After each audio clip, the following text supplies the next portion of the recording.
If you don't use this tape, you'll have cracks. Hi, I'm Rudy with Rudy's Quality Painting, and I'm going to show you how we could remove an outlet and patch it, tape it, float it. What we did is we put a board that's larger than the hole. So we screw the board into the sheetrock behind the hole to support our sheetrock patch. And then he cut out the sheetrock, placed it on there.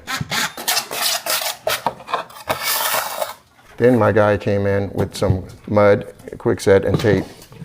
If you don't use this tape, you'll have cracks. You'll fill it in with mud, but later on it'll crack. It'll expand, it'll shrink, and you'll have cracks everywhere.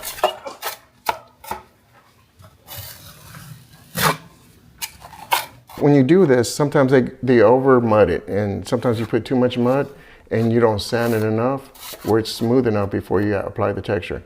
So when you want to do the mud, you want to give a little bit, a skim coat to it. Don't overload it with mud. After this first coat of mud, we're going to come back here, maybe a little sanding, and give a second coat of mud. That's a skimming, so it could look straight, it could be nice and smooth.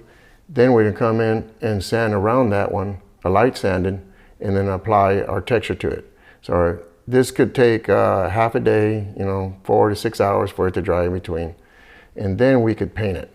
When this is done right, this will look like the rest of the wall. You won't be able to tell there's a patch there.